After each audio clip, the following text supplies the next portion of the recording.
The illustrious Jabba bids you welcome. I'm going to regret this. I'm Pete Mitchell. He's Peyton Jones. And this is the Church Planner Podcast, brought to you by Church Planner Magazine.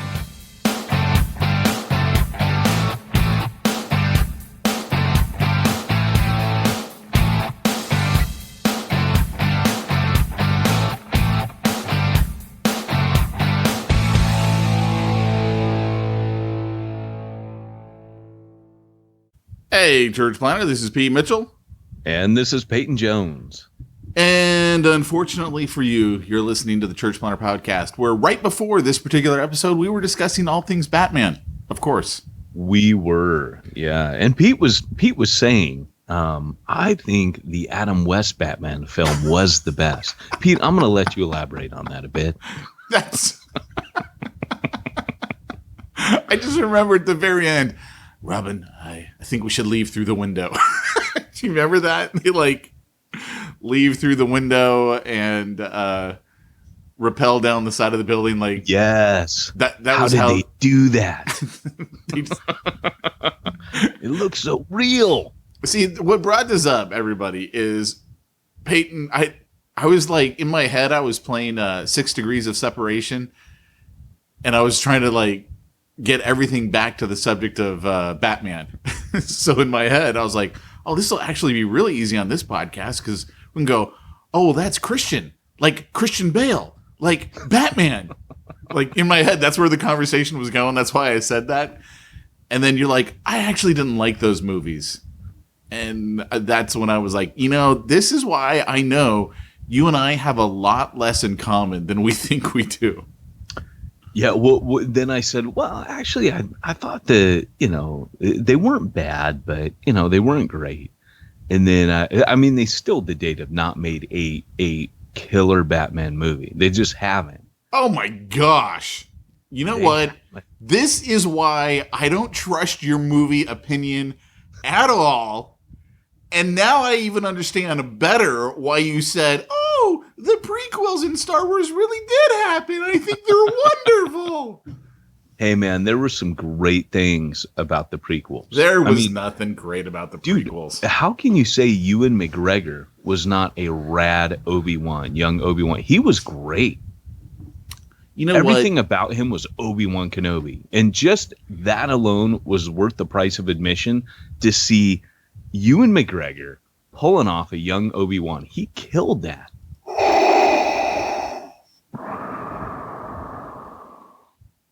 That's all I'm saying.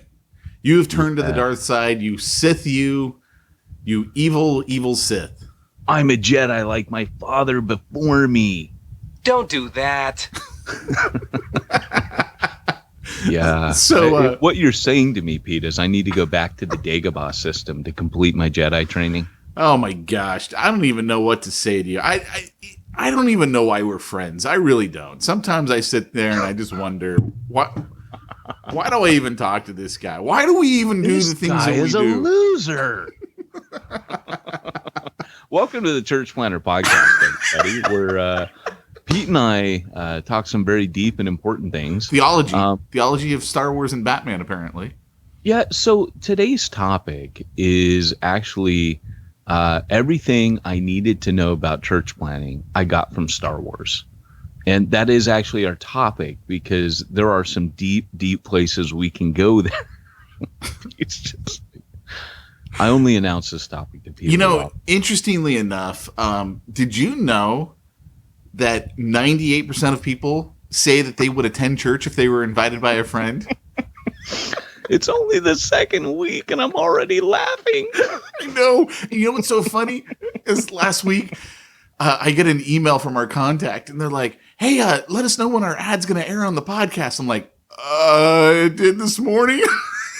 So we're already butchering their ad. That's all I'm saying. Yes. So, no, Pete, I did not know that. And yet, only 2% of churchgoers say they're actively inviting? Were you aware of that? You have to be aware of that statistic. Well, I did record last week's podcast with you, so I was aware of that. And then I went back to listen because and I'm a pastor, and I know no one invites their friends. I can tell every Sunday morning when I look out over the crowd. I actually listened to the podcast to see, was it as bad as we actually thought it was? That was my motive for listening. Was it? Because I couldn't go back and re-listen to it. It actually wasn't as bad as we thought. Okay. It was, yeah. Well, see, this comes back. Maybe I have low standards. This comes back to how you and I are completely different. So I might still find it. No, we felt the same. We looked at each other and said, yeah, almost the worst ever. Well, incidentally, Reach was created to change that stat of 98% of people say they would go if a friend invited them, but yet only 2% of people are actually inviting. And incidentally enough, I did actually go back and clean up our ad last week. I cut out.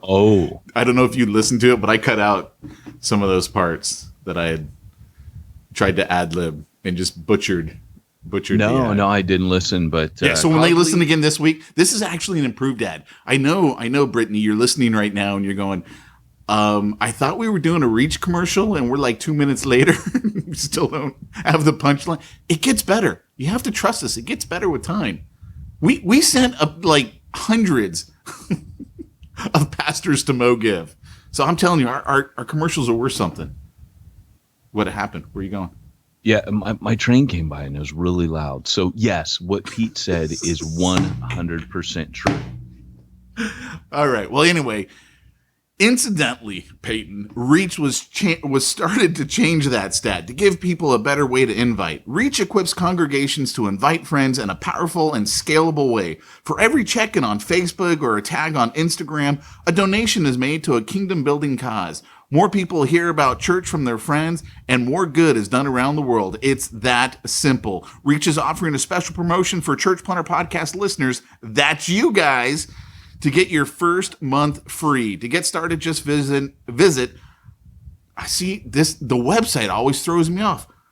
Causely. I gotta it's just a word I've never seen before. Well, I don't think it existed before they came up with the domain. Causely. Yeah. So, well, you remember it. I mean, you now remember it I gotta read it like 5 times. Causely.com/reach. Sign in. Use the promo code podcast. You guys can get a month free of Reach. So enough of this. Hey, my congregation's not inviting their friends. We just gave you a tool and a month free. There you go. Absolutely. Don't say we never gave anything to you. And guys, actually, this is one of the biggest deals. Use technology to connect with people. I mean, there's no replacement for organic connection, but this comes first. This is the first thing that people, it's the front line of your communication. Well, it's kind of like, I remember in one of Michael Cheshire's book, he made the point that the first time someone visits your church is not when they show up on a Sunday. They've already visited the website. They've probably already listened to part of a sermon on a website to see if this is the kind of church they want to attend. And you are kidding yourselves if you don't think people are checking you out on social media. Like you were literally kidding yourselves. There's no way someone's going to walk into your church without checking you out. When was the last time you saw a flip phone? Go on, I'll wait. It's like well, my mom was still using a flip phone. Well, and did your mom already have a church? Yeah, she did. There you go. So she was already high spoken church. for. She was going to an Episcopalian church. Was she really? She was. Nice. Yeah. Nice. So did she wear a robe too? She was Methodist before that. So. Oh, yeah. She'd been all over. Yeah, there you go. So, hey. Mom got around spiritually. Jeez. So, I don't even know how to take that. I can't even. Your facial expression after just saying that was like, I just said a funny. I'm just going to drop it right there. Bonk. So, tell everyone again what today's topic is. Yeah, so today's topic is everything I needed to know about church planning I got from Star Wars. I'm still in shock that we're doing that as the topic, but cool. Why? We've done a couple times we've done a whole Star Wars episode. Yeah, well, we did. You know what? when I was listening to some of our older episodes, I went back and listened to number 50. Remember how excited we were when we got to number 50? Oh, yeah. And there was like no church planning information on that episode. It was all podcast, all smack talk. Isn't it about being 50? Yeah, that's what we called it. The episode about being number 50 or something like that. Yeah. But that was the one where I brought up the Principality of Sealand. That was the episode. That was a great episode. That was the one. So if you guys haven't listened to it, you should go back and listen to episode 50. And just so you know, like we've done Smack Talk since the beginning. I mean, this is just what we do. So if you're listening going, hey, I'm new here. This is like your little spot on that map. I'm new here. Here's where you are. You're in Smack Talk right now. We're getting ready to go into the actual topic. We do this every week. And we explain it every week because we have new people all the time coming in, and we know you guys are like, what in the heck is this? This says the Church Planner Podcast, and this doesn't sound like church planning. So if that's the case, you're probably not a church planner. So, hey, tell me what's been going on in your life this last week, because we need to do our smack talk before we get into the meat and potatoes. You know, I have nothing. You don't want to open that can of worms with me. Really that good, huh? Yeah, it's not been a bad week, but that's one of those private calls that we can't air. Let's just say that I'm still a little bit numb from the emotional fallout of my mom dying. Yeah. So, that said, it's been different, man. Well, I can say this, man. I am really excited about shameless plug, the Bivo Inner Circle. Because we actually just today are mailing out to everyone the July newsletter. People got to understand this month's newsletter, I think it's like 36 pages long. So, I mean, it's not like a little 4-page job. There's a lot of incredible insight. And I will say this, my favorite headline for an article ever was written by you for this newsletter. And really? Best headline I've ever read in my life. What was it? Don't ask for prayer when what you really want is money. Yeah. I was like, that's the greatest headline ever. Yeah, that was pretty good. Don't ask for prayer when what you really want is money. Ask for prayer when you want prayer. Ask for money. And ask unashamedly when you want money. That's okay. It's okay to ask for money. But don't masquerade as I'm really asking for money, but hey, I need your prayer. And then, kind of tag the little ditty in the end. Yeah. That's not on. People see right through that anyway. So anyway, the newsletter is awesome. So what I do was good. I do a whole portion. By the way, I stuck yours in the mail, so you're going to get yours in a couple days too. I get it. I actually get it. I figured you probably should because I know you're never going to read what I write unless I actually. You know what's funny is I always read your stuff, but not unless I send it to you. How else would you get it? I have my ways. Look in your contacts for a man named Nathan Bartholomew. That's me. Just joking.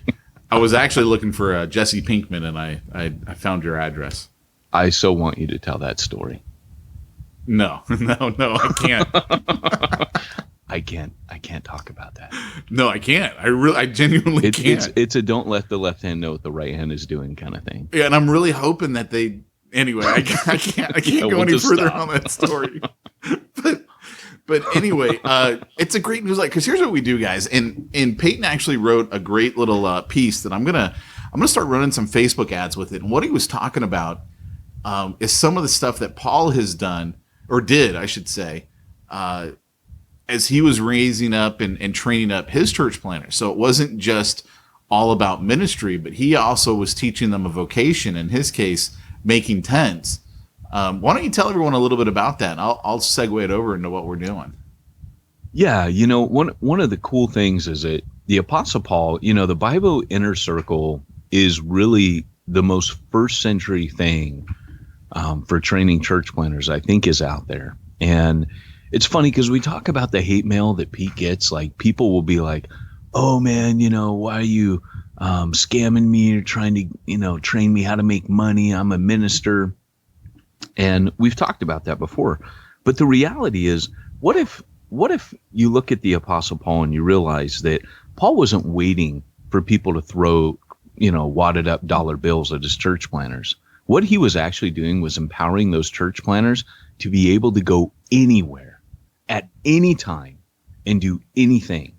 So in other words, when he rolled out his tent making stall, booth, whatever his business in the marketplace to infiltrate a community, to plant the seeds of the gospel, to actually lead to planting a church, what he actually did was he brought his team with him. And remember, he had like 30 something people. I think it was 39, 32. It was 32 people that actually interacted with him and, moved all around Asia Minor, Macedonia, the Mediterranean Sea, and they had skills to pay the bills. And what Paul did is he trained them not only how to plant churches, but he had to train them to make a living when he shot them out all over the map. And so Paul was the first guy to do the Bible, where he trained them in a skill, tent making. And I've got other examples of this. There's another book called Stacking the Deck, where the guy trained guys to roast coffee. Yeah. And then he sent them out with coffee roasting businesses.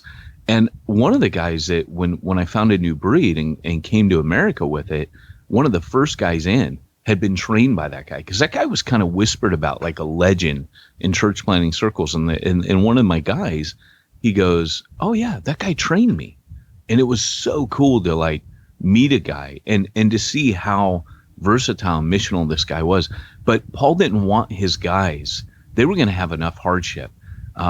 They were going to go to prison. They were going to be hungry. They were going to be naked at times because of persecution. But he wanted them to have the freedom to be able to go anywhere and sustain themselves, so that, like Paul said, I worked with my own hands so I wouldn't be a burden to the churches I was planting.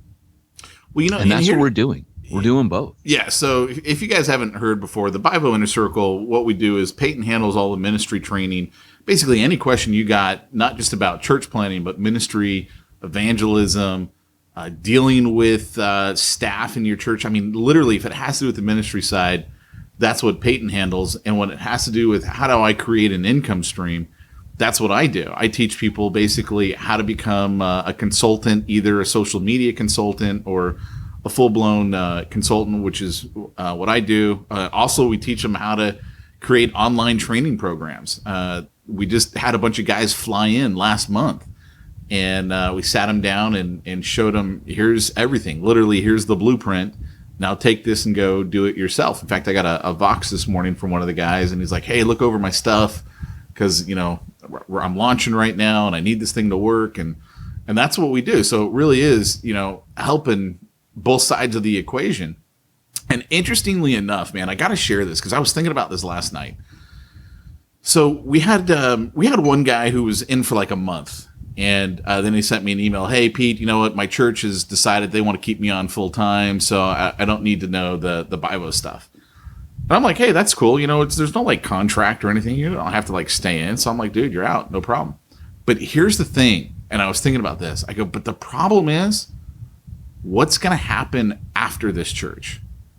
What's going to happen when this church changes its mind or you get called somewhere else? Yep. The problem is, and I was thinking about this, if you don't have a marketable skill set, and I don't mean just any old skill set, like a skill set where you have to be employed by someone else, because that means then you got to search for a job. They have to be able to hire you, afford you, hire you, that kind of a thing. And I'm not saying someone has to learn to do what I do. I mean, I think there's plenty of guys who can be web designers, and I don't train on any of that stuff. Things like that you could do, but that's a skill set that really I say there's kind of like three main things. I'd say if you know how to do one of these three or all of these three, then you can write your ticket in life, meaning you can always make money. One is if you know how to market. If you know how to basically turn advertising into money, unlike everyone else who basically runs advertising and doesn't get any results, has no idea what it's going to do for them, blah, blah, blah. I mean, like, if you really know how to market, which is what I do.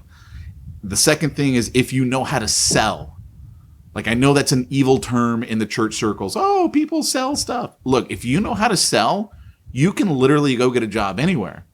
because selling isn't contingent on you having a degree. It isn't contingent on anything. It's your ability to help people make a decision that's in their best interest. And if you have that ability, you can always go get a job somewhere because there's someone who needs something to be sold. And the third is if you know how to create what I refer to as joint venture partnerships, where basically someone's got an asset and someone else has a different asset and you join the two together. So I do this a lot. I know how to market. That's an asset to me. I've got clients who have client lists, but they don't know how to market to them. So I come in there and I glue the two together. I'm like, hey, let me take this marketing over here. Let me take your list over there. And I'm going to create money out of this. But those are skill sets that if you've got any one of those, and if you've got multiples of them, even better. But if you've got any one of them, you don't have to worry about what am I going to do if I get fired. And the reason why I bring this up, Peyton, is I was thinking about this last night. I was thinking specifically about this one guy who was like, oh, the church decided to keep me on full time. I'm like, that's awesome, man. I'm excited for you. And let's face it, what I do, like when we teach the social media stuff, that's not right for everybody. I'm totally cool with that. It may not be right for someone. Or the full-blown consultancy, which is even like way more work, but way more profitable, more work as far as learning is concerned. I get it. It may not be for everyone. I was thinking about this, though, in terms of my dad. So for those of you who are first-time listeners to the podcast, my dad was a pastor. And I grew up pastor's kid. Dad was a pastor until I was in high school. When I was in high school, the church, which is in the San Francisco Bay Area, had really, atrophied and started to die off. And basically, I didn't know this at the time because my parents never talked about money, but the church hadn't been able to pay my dad for like 3 months. And we had a medical emergency in the family. And my dad was like, I have to go do something else.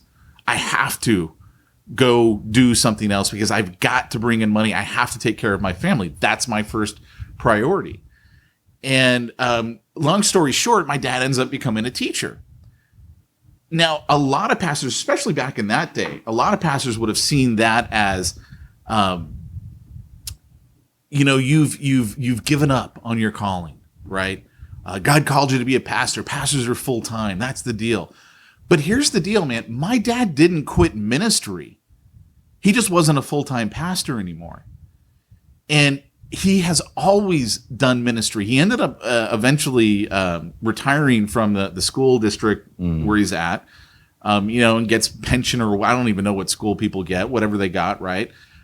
But he never quit. Like he was known in the area. If you had to be out on vacation and you were a pastor and you need someone to fill in for you, you could call him and he'd fill in for you.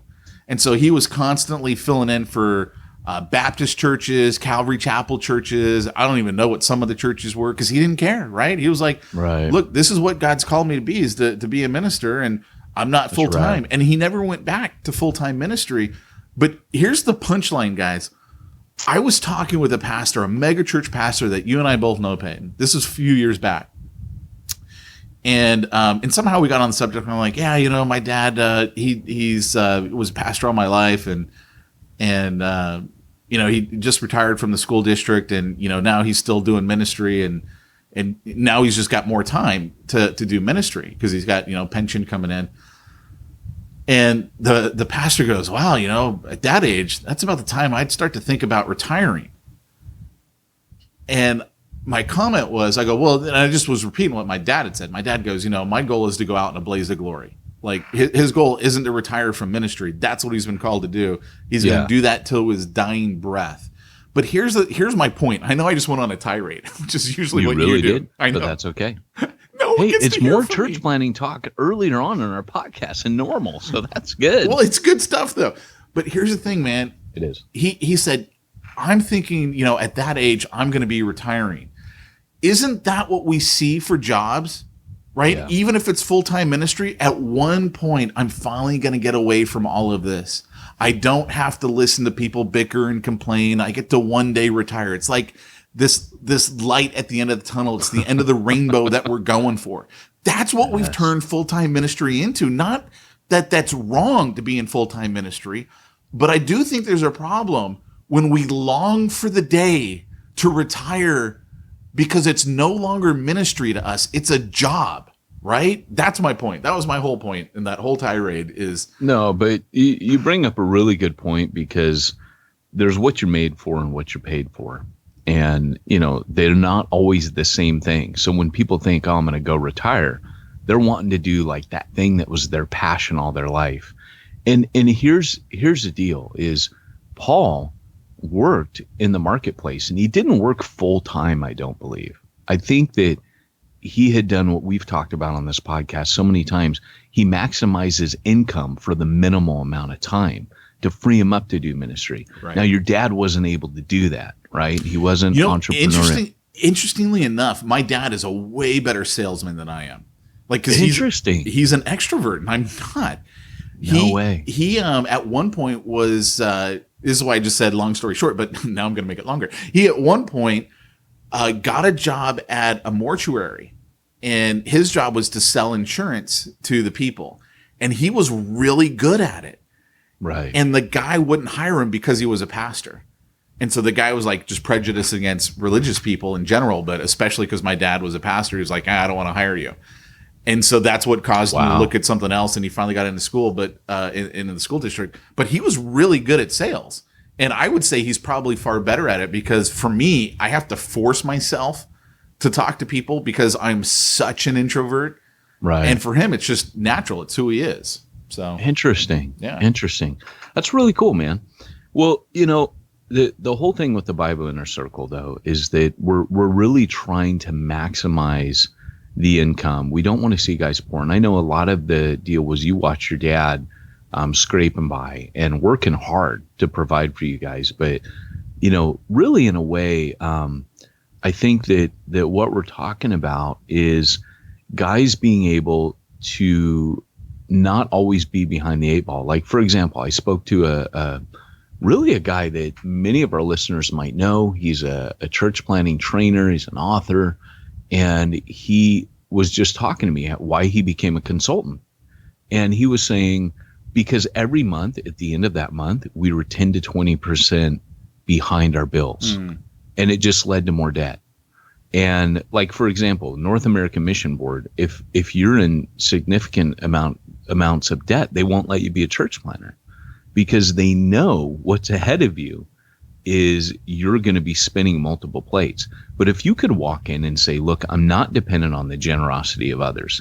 I'm not playing the cosmic crapshoot. I'm taking this into my own hands like Paul did. And I'm gonna work, but I'm gonna work strategically and I'm gonna work wisely. I'm not getting money for dollars. Dollars for hours. Right. I'm literally going to, which is one of the things you teach in this. One of the first things you teach people is like this mind shift. You've got to rethink your income, which maximizes you for ministry. That's what Paul did. I mean, a lot of I'm listening to it. I remember at one point calling you and saying, Pete, everything you're saying is what Paul did. It kind of was like a revelation, because I didn't know all the marketing stuff and the business consultancy stuff. And so for me, that was a real big takeaway, because for me, I'm always tracing things back to the first century. And but again, this planner, he goes, after 10 years of trying to climb out of debt and just getting further in it, he goes, I've been doing this for about 6 months. He goes, we're debt free. Wow. And that is a huge deal for me. Like seeing church planners, just that freedom now. Yeah. He's now free to go speak here and go do this. And he's free. He's not worried. And he goes, so much of the spiritual warfare that the enemy used to use that with and attack my family and attack my marriage. He goes, it's not even an arrow in his quiver anymore. It's literally freed us. He goes, I feel like I was talking to him and he sounded so good. You ever talk to people and they sound so good and you just tell that guy's in a sweet spot right now because he's doing what he's made for. I imagine that's what it's like when you talk to me. Well, that's what's funny. That's what's funny is for you, it's doing this. It's helping these church planners. Yeah. Because when we first talked, you were like, hey, man, I make lots of money and I'm really good at it, but this in ministry. And I think for you, being able to take the skill set and empower and train others. I remember going through, for a lack of a better term, a midlife crisis. And I was going up to this event in Los Angeles with a buddy of mine. And we drove back. It was late at night, and we stopped off at a Denny's, and we were talking, and he goes, "Oh, you're going through a midlife crisis." And I go, "I know, but I think I finally found what I'm supposed to do." And he's like, "What's that?" I go, "It's all this church planner stuff that I'm starting to do." At the time, we were just starting the magazine, the podcast, and it was like for the first time in my life, I felt like I had direction. So, Yeah, it's cool. Well, hey man, how do now that we've talked, this was unplanned. I think we're just excited because we're constantly working on this stuff, and like I said, for me, I'm just cluing into how first century it is, and I'm super excited for these church planners because Bivo church planning is the future. If you're not aware of that, that is the future. It's the future in Europe. It's going to be the future here. The large sustainable, churches that are, hiring, those guys will always be around, but they will be far fewer in number in future. They do exist in Europe, but we have far fewer number of them and percentage of them. So it is a way of prepping for the future. And, Proverbs says that the wise man sees danger and hides himself. In other words, he preps for it. He knows what's coming down the pipe. And wisdom is that ability to look ahead. And not only that, it's not just about your security. It's also about your effectiveness. It's also about your reach. Like I said, here's the number one thing for me. I'm a serial church planner, and I can't move on. I devised a system for me to be able to leave a church like a trapeze artist, right? Where I'm holding on to one rung, but I'm grabbing for the other one at the same time. But so that is one thing. But again, that was only supplemented income. The reality is, for me, and I've talked to so many guys who are in churches they hate, or churches they feel they're not supposed to be in anymore, but they don't know where to go next. And so literally their calling is ahead of their finances. And they're like, well, I'm kind of stuck here because, and nobody really, it's so normal that nobody talks about it. Nobody, you get mad when you get an email from Pete, oh, you're just trying to make money off me. But nobody looks at the church as it is and goes, why are we going so slow? Obviously, it's tied to money and our income. Because I tell you what, in China and these other countries where they're not, they don't have as high of a lifestyle, they live in poverty and they accept poverty. The church is going like gangbusters, man, because they haven't tied it to their finances. So here's the deal. If you can divorce ministry from your finances, not saying you can't supplement from churches you plant. You should always take some kind of income from a church you plant. That's biblical and it's wise. But we live in a time right now where, like Europe and other parts of the world, you have to be wise. And so for me, it's more about the freedom. It's more about my mobility. It's more about my versatility. That's what I'm looking for. Yeah. Well, to that, all I have to say is I made my money the old-fashioned way. I got run over by a Lexus. That's so good. I love having our sound effects back. Oh my gosh, dude, that was sent to me by Travis. He goes, hey, in honor of your new soundboard, here's your favorite clip, because he actually sent that to me. It's from a show called Parks and Rec, and I never watched it. And I was like dying when I saw that. I was like, oh, that's beautiful. I made my money the old-fashioned way. I got run over by a Lexus. You just can't help but laugh when you hear that. You know what's funny? Because there are some sound bites we have that I think they're funny because you think they're funny, and I get a kick out of you playing them like Mamma Mia. That's first time I didn't think it was funny, but when you're laughing so hard, it became funny, and now it's one of the funniest sound bites I think we have because it's like an old friend. But that one's actually funny. Oh, dude, I'm telling you, it's hilarious, isn't it? Well, anyway, guys, if you want to know about Bivo Inner Circle, head on over to bivoinnercircle.com and check out the videos that we got there. And tell them Peyton and Pete sent you. Because that felt like a giant commercial. Guys, we did not mean to barf a commercial all over you, but no, my biggest advice, the takeaway that I want people to take from that is this. I don't care if it's our program or something else. You need to have a marketable skill set outside of ministry. And I would encourage it to be in one of those big three. If you can figure out how to put joint ventures together, another term for that is even being a broker, right? Because that's basically what a broker is. A broker takes a product and a person who wants to buy it and puts them together, right? If you can do that, if you can learn how to sell or know how to sell, or if you can know how to market, and when I say market, I mean if you know how to bring in buyers off of cold advertising. If you have one of those skill sets, you can write your ticket literally anywhere in the world. Yeah. Because all three of those are need. Anywhere in the world, people need those three. So, yep. Absolutely. Let's get down to the nitty-gritty. All right. Man, I can't tell you how good it is to have our Delio back. I did find some great classic sound effects like this one, which will be a good one for you. Where's your robe? It was stinky, but these are my recreation clothes. Is that from me? Is that from the ones expensive. I sent you? Thank you. I love that. they look expensive. Thank you. My favorite comedy ever.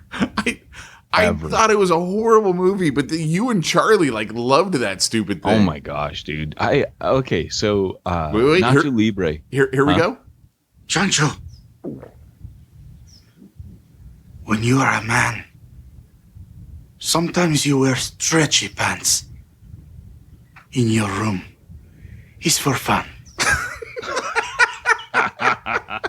We have to get into the topic, man. We can't do smack talk. See, everyone doesn't understand. We had to split up the podcast again, and so we're ready to do another half hour of smack talk. I know. We should just do one and save it for a rainy day when we can't do smack talk. Just pull that smack talk out. Hey! May it never be we can't do smack talk. May it never be. Hey! Take it easy. Hey, yeah, man. So, that movie is that's comedic gold. Like, literally, the opening song had me. I'm laughing out loud in the theater with the opening song. And I'm like, this movie's rad already. It has me. And it's love affair. I was wondering man. if you would like to join me in my quarters this night for some toast.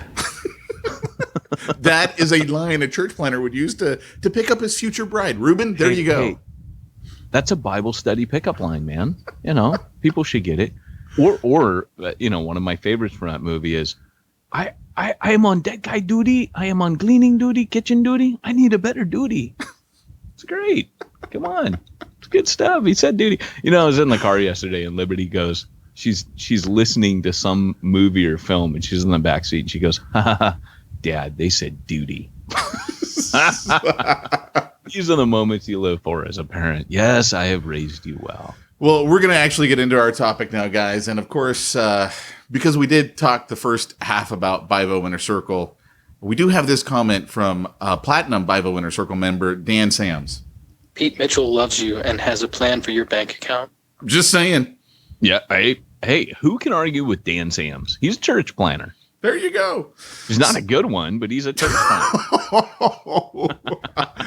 And this is after Dan Sams said this. I read Peyton Jones more than I read Francis Chan. Come on. He actually added to that, and I think we had to take that part out, didn't we? No, it's right here. Recently, I stopped memorizing scripture and started memorizing passages of Church Zero. Woo! Okay, I take back everything I said about Dan Sams. Blasphemous he may be, but a wonderful church planner he is. I used to have more friends before I got into church planting. Just remember, when you join the Bivo Inner Circle, everything you say can and probably will be used against you. Probably will be used on the podcast. All right. Well, hey, getting into today's topic, which is everything I needed to know about church planning. I learned from Star Wars, and I actually did something very special for this one. I actually sent Pete notes ahead of time because I figured here's the thing. You sent me the notes while we were doing Smack Talk, like I'm supposed to read what is otherwise a dossier on what we're going to talk about. Hey, bullet points, buddy. Bullet points. It was a new idea. The muse took me suddenly, and I went with it, Pete. Yeah, I was clearly what I was sharing when I was pouring out my heart in Smack Talk. You were so uninterested, you wrote a dossier. Actually, I think that's the time I listened to you the most when you were talking. I was actually glued to you this time. I thought we were saying was amazing. This time. Yeah, this time. This time I paid attention. Pete, I am a bad listener, though. I am just a bad listener. I would be a much better evangelist if I listened to people better. That's an interesting line.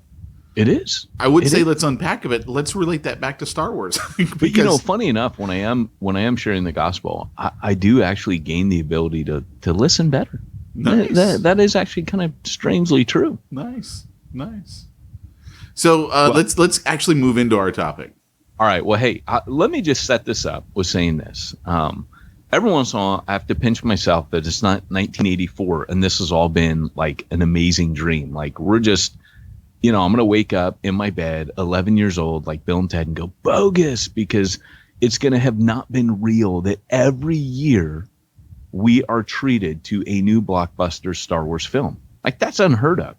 Remember when we used to have to wait like 4 years and Darth at the end of Empire goes, "I am your father." And if you did not grow up during that time, you don't remember that all the magazines and all the news, it was a big deal.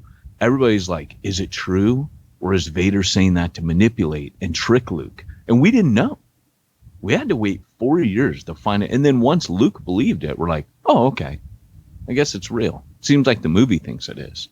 So it must be real. And then we accepted it by the end of Jedi. But nobody really knew. And we had to wait 4 years to find out. That's suspense, man.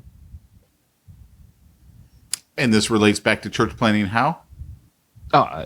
Okay, I may have gone off. Okay, this has a little bit of a Surgeon General's warning that it's Star Wars and church planning. It's our two favorite things. We might just go on a tangent on one of those two. Maybe What both. is thy bidding, my master?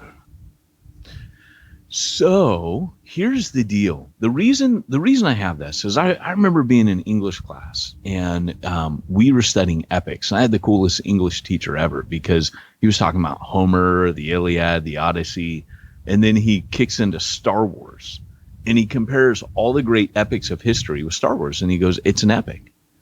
Classic struggle between good and evil. One guy held in a cosmic balance, a reluctant hero who is giving, on and on, he's got this team of people, these characters. I think we've all heard that, like broken down, like King Arthur, same thing, reluctant hero, wizened old wizard Merlin who guides him. I mean, all these things are a part of an epic.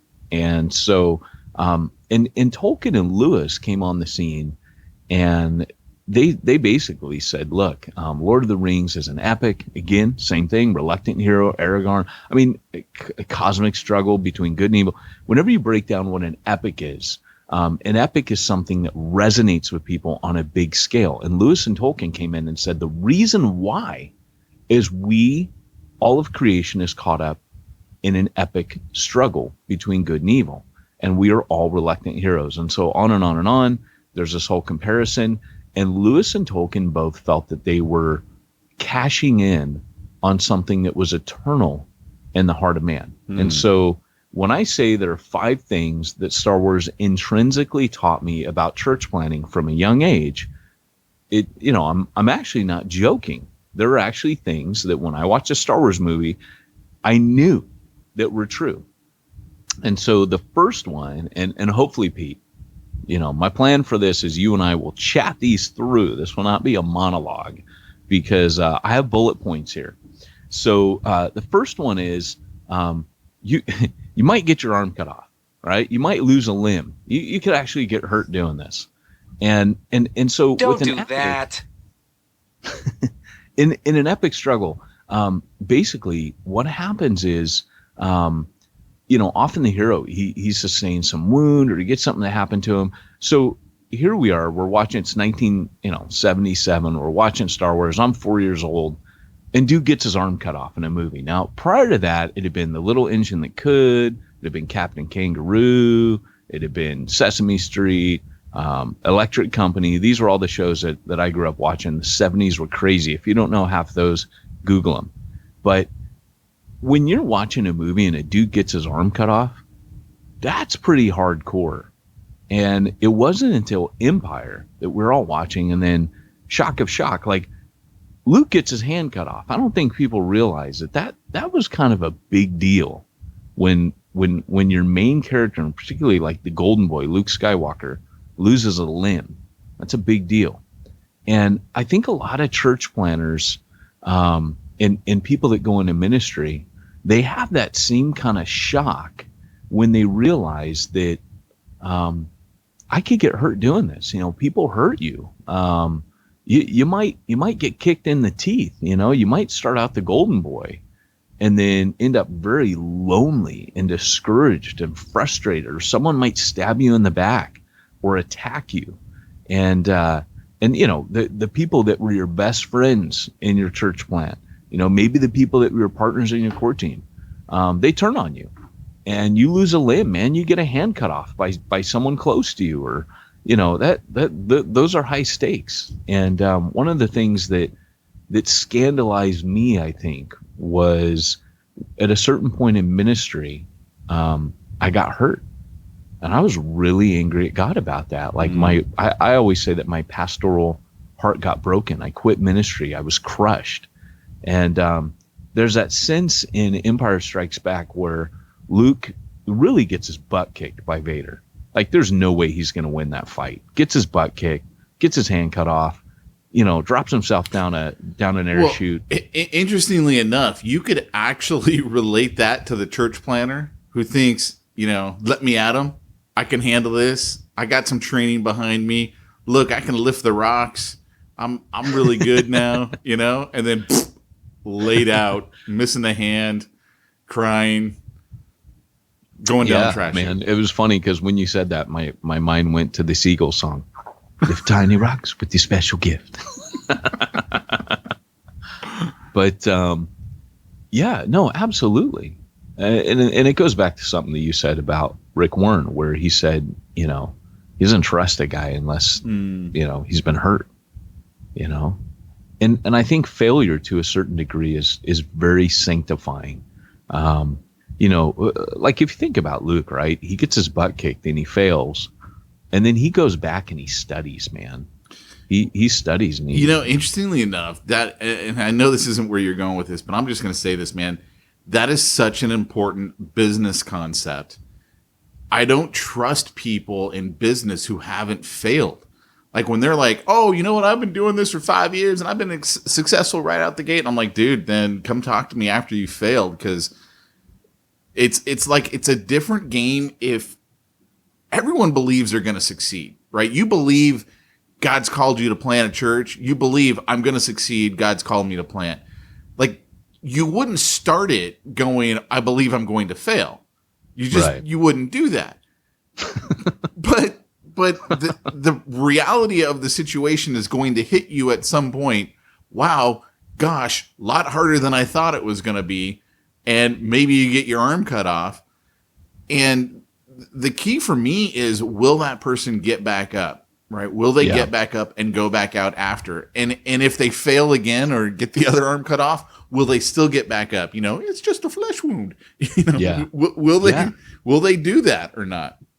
Yeah, and sometimes it may not be like, just like you said about business venture. Gary Vaynerchuk often talks about young entrepreneurs. They watch all the YouTube videos, they listen to all the podcasts, and they come in talking the game. I'm a venture capitalist and I'm this and that. And he goes, the problem is you think you can write a biography at 25 years old because you think you're great. And he goes, the problem is you haven't lived yet. Yeah. And it's the same in this. Like, there is so much to learn. And sometimes those times where God really lets you struggle and lets you I remember times being like literally flat on the floor in my office, just crying out to God because things weren't popping and stuff wasn't going anywhere. That desperation is a holy thing. That being just at the end of yourself. I think in many ways is what God often waits for in us. When I hear church planners are like, oh yeah, blah, blah, blah. Everything's good. Everything's wonderful. Everything's fantastic. Look at you're like, everything's not good. Everything's not fantastic. And it's that whole idea of fake it till you make it. And, kind of like you said about, those people that fail, it may be the church plant that never takes off. And that experience kind of lets you know, like you said, I'm not as good as I thought I was. And it's really not about how good I am. It's not, obviously there are things in church planting, your leadership skill can be improved, your ability to communicate the gospel and hone your gift. Those things are realities, but it may not be about that. It may be that you are coming to the end of who you are so that you can start with who he is and start experiencing his power. My favorite church planting stories are the ones where the guys give up and then something pops. And I don't know how many interviews I've had on Hardcore, and you'll remember some of these, Pete, where they tell that story, where nothing was happening. They're like, so I started praying, or I started having prayer meetings with my people, and we don't know how to explain it, but this one guy came in, he got saved, he brought a couple more people the next week, and they can't explain it other than to say that suddenly something started happening, and it wasn't that they did X, Y, or Z. Lee Iacocca said it this way. He goes, he said, "No, failure is the only thing that teaches you anything. Nobody ever learns anything from success." Wow. And so like when a church planner gets a big church without any kind of struggle, or like he does the big launch, he does the critical mass, I'm with you. I feel the same thing. Like, I don't trust you, because it's kind of like an oak tree where what I'm seeing above the ground is really big, but the root system isn't there. If you know anything about an oak tree, the root system is a mirror image of what's above the soil. So there's a mirror image of that entire giant tree under the soil to hold it up. And that's what happens during this time. Your roots are growing to sustain through that struggle. And by the way, if you know anything about an oak tree, it's the strength of the wind that blows on it that determines the size of the tree. So it's genetically wired into an oak tree that as the wind blows and it gets that resistance and tension, it's wired into its DNA that it says, oh, I need to grow bigger. That's so funny, because when I was studying horticulture, I actually thought it. Never mind. I'm just. Yes, that would be awkward. Just remember, I read. You do. So hey, what's the next point, Pete? I don't know. What is your next point? I sent you the notes. I never get to say that, dude. I was like, you gotta be kidding me. What am I supposed to do with this? Okay, so second point, there is a dark side of ministry. So when you're watching Star Wars, it's so cool that Jedis have this constant temptation to go to the dark side. And at least that it's acknowledged. What's that? That it's acknowledged. Yeah. Like, I think the dark side is always there as an option, but it's acknowledged in the Jedis. Mm-hmm. And in ministry, I think a lot of times they pretend that it doesn't exist. Oh, yeah, absolutely. Like, so for example, in the faith movement, you see it that when the guy's like super wealthy and, he's flying around in his private jet and Rolls Royce, it's that I have enough faith. That's why God has blessed me. And, when you hear the testimony of guys who went down the dark path, which, here's the thing. We all know it. Like, we all know that temptation and pull. You can't look at guys whose ministries, by the way, guys, the number one thing that I think you need to remember when it comes to ministers failing is that could be you. If you ever lose sight of that, you're in trouble, right? Because, let he who thinks he stands take heed lest he falls. There is no benefit in thinking, oh, that'll never be me. There is every benefit in saying, ooh, that guy went down. Ouch, man. He's probably a better leader than I am. He's probably a that idea of, wow, I need to every day be saying, Lord, lead me not into temptation. That is a daily thing. Jesus said, you need to be praying that, but deliver us from evil. There is this constant struggle. But anyways, going back, the number one thing that these guys will say is they'll say, all of the I got bored, over time, I just got bored with the same thing. And they wanted, ministry became something that it wasn't. It became about security and luxury and comfort. As things got successful, and they got more power, it became a harder, they got into this ease and this pattern of comfort, and it became about them. Became about them on stage, became about people talking about how great they were. It became about ego. And then after enough people were saying, you're so great, you're so great. And at home, your wife's going, you're still the knucklehead I've always known you to be. And I don't buy that. And I see right through that. And, yeah. Yeah. There is a dark side. And it's seductive. There is. I mean, we've talked about that so many times on this podcast that when you're up there on stage preaching, the two things that are pulling you, ego and impact.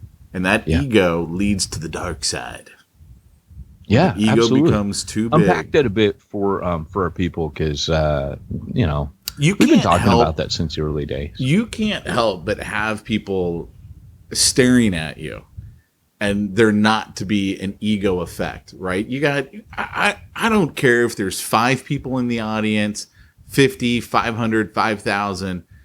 There's an intoxication that comes from being in front of the room. Now, not everyone has that. I mean, they don't. How do I put this? It's there no matter what. But I mean, not everyone seeks it. Like, so many people are afraid of public speaking, and for a lot of pastors, they might even start out that way, that they don't like public speaking, but then they kind of get used to it. And there's hey, everyone's listening to me. They're all hanging on every word that I say, every story that I tell. I made them laugh today. That's cool. There's an ego thing that goes on with that. Yeah. And the point that we've always made on the podcast that you really spelled out is the problem is when the ego becomes bigger than the impact. You're more concerned about, connecting with the audience, making them laugh, things like that, than actually impacting the audience. Yeah. Helping them either realize the sin in their life or the need for God, or, whatever it might be. That's where the problem is. And, as your church grows and that stage becomes bigger and bigger, man, I'm telling you, man, it's seductive. And I know this because I speak for a living. I speak in front of groups all over the country. That's what I do. There's absolutely an ego thing that comes with it. Yeah, there totally is, man. And then, and it's not that being popular is a problem. I always, I was blown away when I saw that scripture at the back of 2 Corinthians where Paul goes, and then there's our brother who has been made famous by his preaching of the gospel. And I was like, whoa. And he's talking about Apollos there, because he was the evangelist who came through after, I would say it's Apollos. I don't know. I mean, it doesn't say who it is, but you kind of do the math and figure he's talking about Apollos. But because he writes, in 1 Corinthians, I follow Paul, I follow Apollos, I follow Peter. But thing is that and Apollos was an evangelist. But you kind of get the impression that Paul doesn't have a problem with the fact that he's such a well-loved evangelist, kind of like a Billy Graham. Billy Graham's kept his nose clean, and he would be an example of a guy who got very famous and popular, but just seemed to walk that straight and narrow. Like, I think Billy Graham is worthy of every bit of respect that people pay him. And same with Rick Warren. I was at the U2 concert in the Rose Bowl. Now, when U2 plays and fills the stadium, they play 4 nights in a row there. It's arguably the biggest concert U2 ever does. And in that concert, he gave a shout out to Rick Warren. I think, did I mention this on the podcast already? That he mentioned about Chris Cornell, his suicide, guy from Audio Slave. And then Rick Warren or Bono goes, and by the way, you know, he's talking about what a waste of life it was. And then he goes on to say, but, you know, thankfully there are people like Rick Warren. Want to give him a shout out tonight. He's here. Appreciate the work you do for those that are tempted by suicide. And I'm like, dude, what kind of influence is that when you're in a stadium and the biggest concert by arguably one of the top 3 biggest bands in the world right now, and he gives you as a minister of the gospel a shout out for the work you're doing to help people not take their lives? That's radical. I was just like, wow, you know, I just looked around the stadium and went, that's incredible, you know, and that is not wrong. You know, that is literally, that's what we ought to be known for, is helping people. Oh, nothing like professionalism. So the second one, yeah, there is a light side and a dark side of ministry. And then the third one is that turning to the dark side may get you faster results. I mean, that is the temptation of the dark side.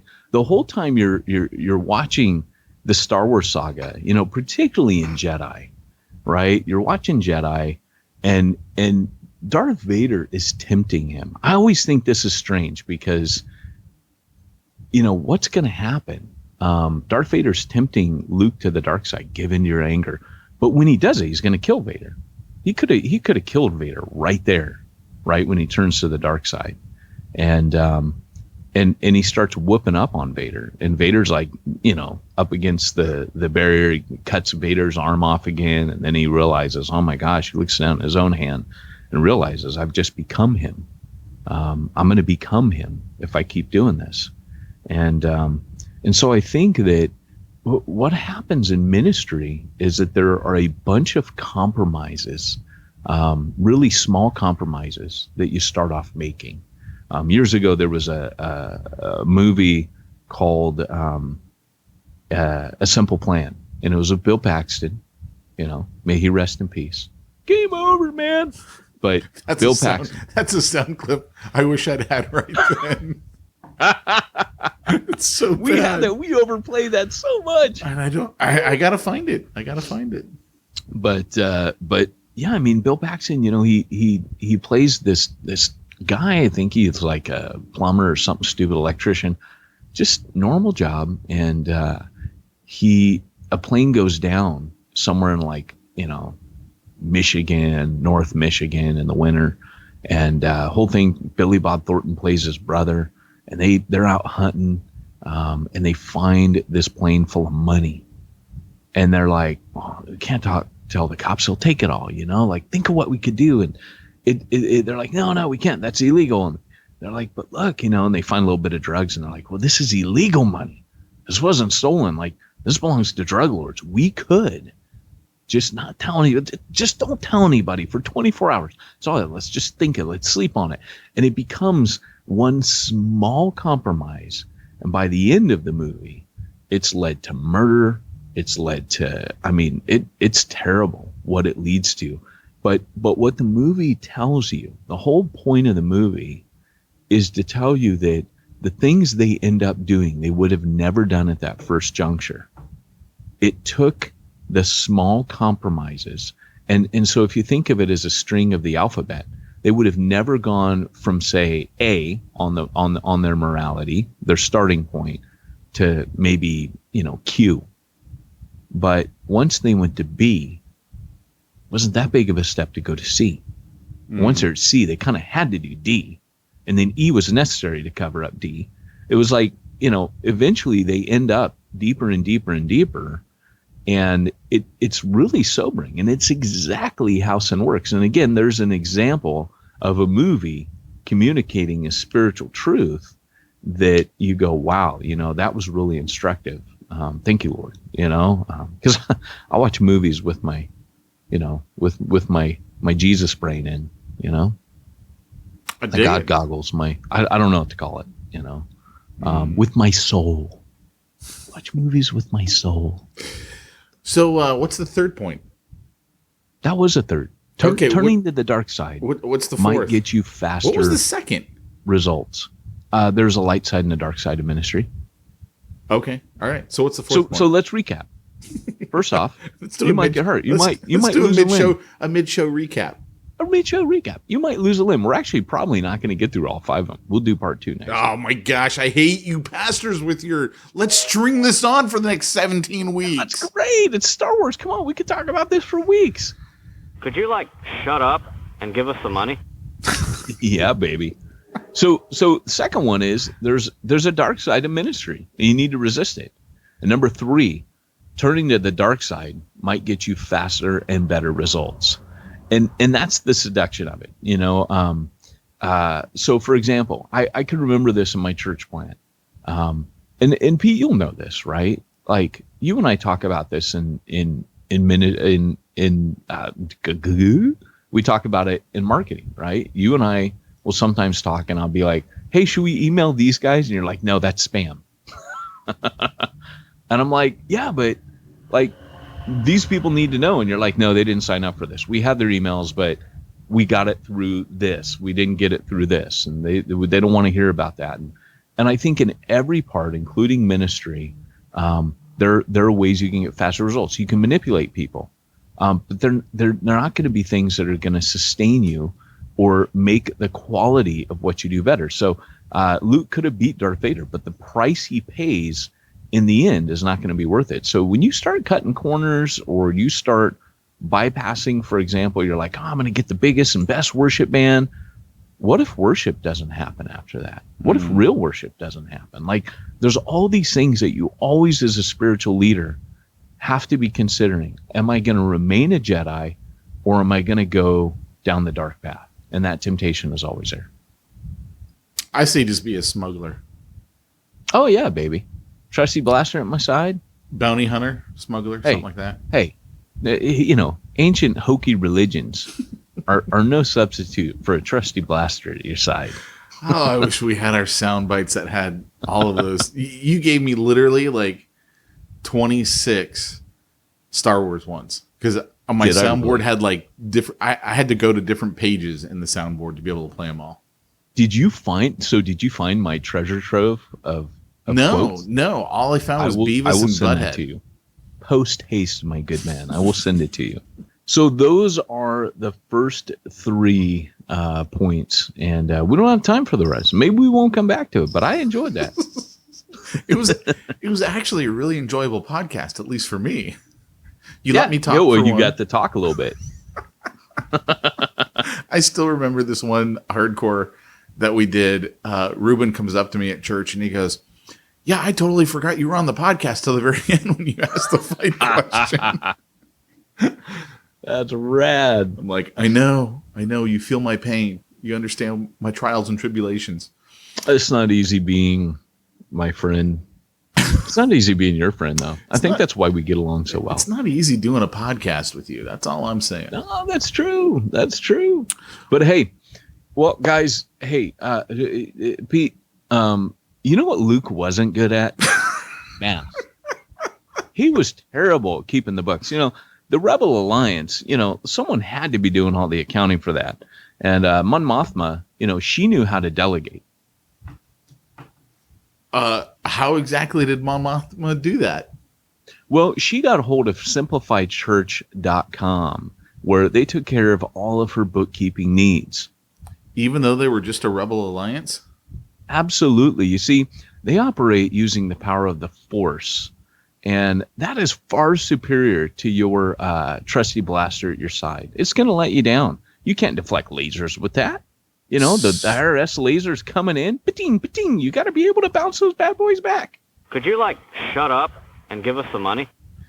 Yeah. So, how would someone who might be a pastor, might have workman's comp issues, payroll issues, parsonage issues, IRS issues, how would they contact simplifiedchurch.com? Well, they would use their Jedi holocron device to go to simplifiedchurch.com, and they would kick that little bad boy into hyperspace and immediately make the jump to joining simplifiedchurch.com. I love it. Yeah. So basically, there you go. May the Force be with you always. So basically, all they got to do is reach out to Josh Henry over there at simplifiedchurch.com. Yeah. Yeah, he will be your new master, and you will be his apprentice. What is thy bidding, my master?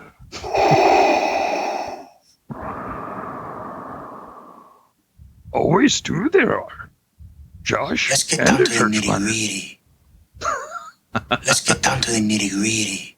I love it. All right, guys. Well, hey, thanks for listening today. We enjoyed doing this podcast. Whether or not you enjoyed listening to it is a whole nother story.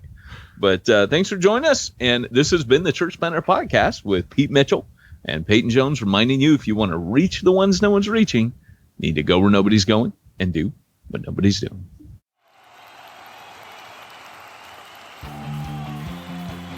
Thanks for joining us for another weekly episode of the Church Planter Podcast with Pete Mitchell and Peyton Jones. We'd love to hear your comments on this episode of the Church Planter Podcast. Visit us online and let us know what you thought at churchplanterpodcast.com. If you subscribe to us via iTunes and have enjoyed the podcast, leave us a positive review.